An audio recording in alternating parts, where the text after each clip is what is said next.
আসসালামু আলাইকুম ওয়া রাহমাতুল্লাহ। প্রিয় দর্শক, ইয়া যাল জালালি ওয়াল ইকরাম পরে চিনিতে ফু দিলে কি হয়? প্রিয় দর্শক, কি বলেছি?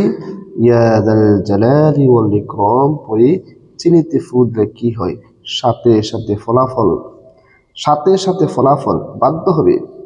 প্রিয় দর্শক, আমি যেভাবে বলবো ঠিক সেভাবে আপনি আমলটি করতে হবে। যদি আপনি সঠিকভাবে আমার দেওয়া নিয়মে আমলটি করেন, ইনশাআল্লাহ আপনি এটার ফলাফল সাথে সাথেই পাবেন। খুবই পাওয়ারফুল একটি কার্যকর একটি আমল শেয়ার করতে যাচ্ছি। প্রিয় দর্শক, ভিডিওর মাঝে বিস্তারিতভাবে আলোচনা করব। তবে ভিডিওটি শুরু করার আগে আপনাদের কাছে একটা রিকোয়েস্ট, যারা আমার চ্যানেলের মধ্যে নতুন আছেন অবশ্যই চ্যানেলটি সাবস্ক্রাইব করে পাশে থেকে বেল আইকনটি বাজিয়ে দেন। প্রিয় দর্শক, আপনার একটি সাবস্ক্রাইব, আপনার একটি লাইক, আপনার একটি কমেন্টস, এই সবগুলো আমাদের উৎসাহের কারণ। আপনারা যদি উৎসাহ দেন, ইনশাআল্লাহ আপনাদের জন্য আরো দামি দামি কার্যকরী পাওয়ারফুল ক্ষমতা সম্পন্ন আমল শেয়ার করার চেষ্টা করবে ইনশাআল্লাহ। প্রিয় দর্শক, তাহলে আসুন এবারে জেনে নিই আমি কি বলেছিলাম। ইয়া যাল জালালি ওয়াল ইকরাম করে চিনিতে ফু দিলে কি হয়? আপনাকে সর্বপ্রথম চিনি সংগ্রহ করে নিতে হবে। ঠিক আছে, চিনি সংগ্রহ করে নিয়ে এরপরে আপনি আমলটি করবেন। প্রিয় দর্শক, আমলটি যখন ইচ্ছা তখনই করতে পারবেন। তবে আমলটি করার আগে আপনি নিজেকে পুত পবিত্র করে নেবেন, উযু করে নেবেন। উযু করে এরপর আপনি আমলটি করবেন। মনে করেন আপনি উযু করে নিলেন, করে নেওয়ার পরে আপনি সর্বপ্রথম 2 রাকাত নফল নামাজ আদায় করবেন। কি করবেন? 2 রাকাত নফল নামাজ আদায় করবেন। 2 রাকাত নফল নামাজ আদায় করার পরে আপনি জায়নামাজের মধ্যে বসে যাবেন।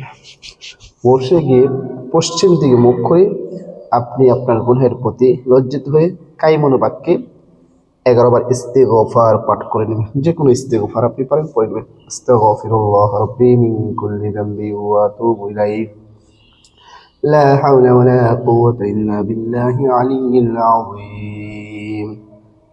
11 বার ইস্তিগফার পাঠ করে নেবেন। এরপরে যে কোনো দুরূদ শরীফ পড়েন আপনি 11 বার পড়ে নেবেন।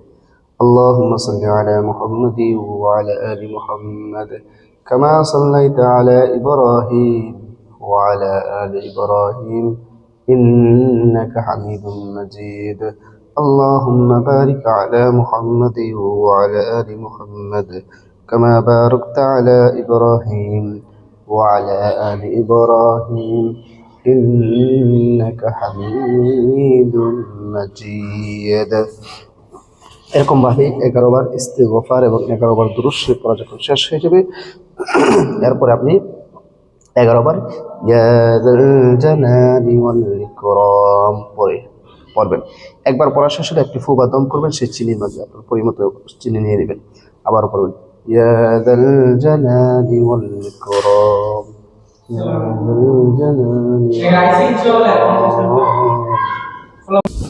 ইয়া যাল জালালি ওয়াল ইকরাম 11 বার পরে 11টি ফু বা দম করবেন সেই চিনির মাঝে। বুঝেছেন? আশা করি বিষয়টা বুঝাতে পেরেছি। যখন 11 বার পরে 11টি ফু বা দম করবেন চিনির মাঝে, আবারও শেষে যে কোনো দুরূদ শরীফ পারেন 11 বার পড়ে নেবেন।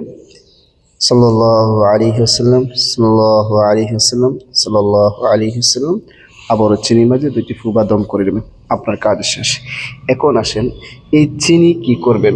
প্রিয় দর্শক, এই চিনিটি আপনি যাকেই খাওয়াবেন, যেই কাউকে আপনি খাওয়াবেন, সে আপনার বাধ্য হবে, সে আপনার দেওয়ানো হবে, সে আপনার জন্য দিশেহারা হয়ে যাবে।